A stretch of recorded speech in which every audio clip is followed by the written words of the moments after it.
So for me, the reason that I'm heading out to the Arctic is because it's somewhere that I've never really spent too much time. Spent a lot of time skiing and up in the snow, but never really been anywhere where it's cold, it's kind of vast and isolated, and that's really what I'm kind of looking forward to getting stuck into. Somewhere where we're in the middle of nowhere and all you can see is snow and hopefully some beautiful blue skies, and race hard and push yourselves. I've got no doubt the Arctic is going to be absolutely amazing, but if there's one place that I'd like to go, it would have to be the Seychelles. There's a race there called the Dodo Trail, which is just amazing creatures, amazing animals. I think it's about 90 kilometers around the island a couple of times and up the volcano. That is definitely on the bucket list of races that I really, really want to do. As an endurance athlete, if I had to share one bit of advice, it's pretty simple. It's just don't give up. It takes ages and ages to kind of create who you want to be as an athlete, especially in the endurance world. It doesn't just come naturally, or if it does come naturally to some people, it hasn't come naturally to me. It's taken years and years of just hard work and pushing the training, lots of miles, and training sensibly, but just never really giving up and just getting better and better and really enjoying it.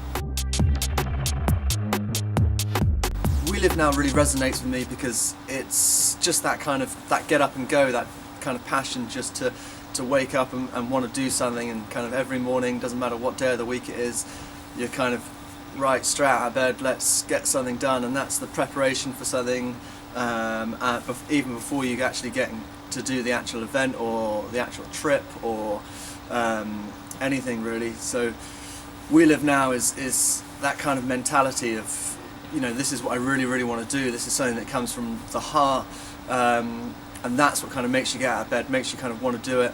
And so for me, a lot of the time, that's how I like to embrace my kind of life, and just set myself these goals that are just all about doing what I want to do, or these adventures that I really want to go on, and making them happen.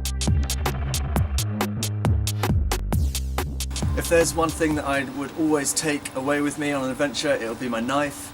I literally don't think you can get anything more valuable than a knife whilst you're away.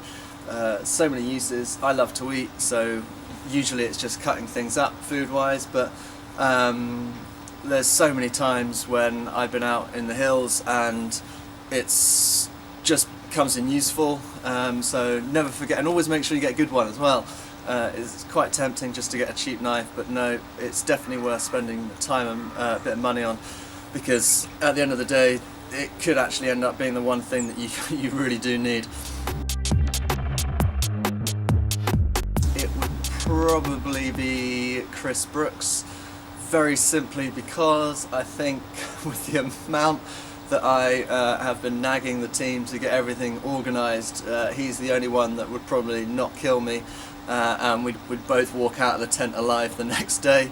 I can completely sympathise with that, but this is what's got to be done. So yeah, me and Chris, hopefully we can bunk up together.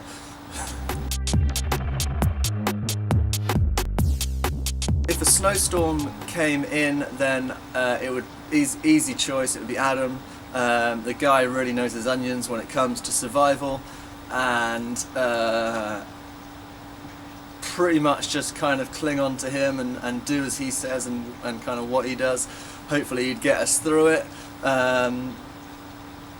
Or Brooksy, I mean, he kind of knows what he's doing, but I think Adam's your go-to guy in a panic situation.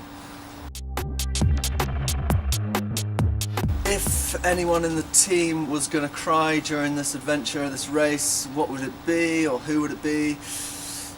It would probably be me, to be honest. I really don't like the cold.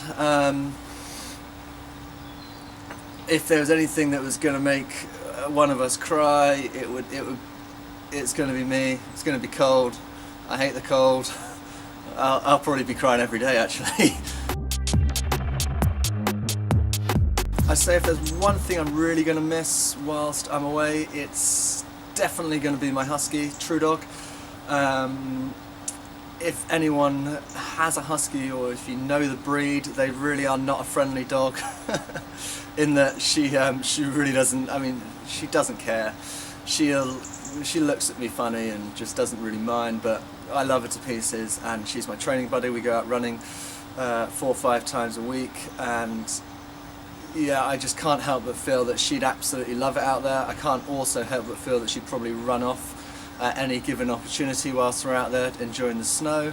But at the same time, yeah, if there was one thing I'm really going to miss, it's going to be her, and if I could bring her with me, I totally would.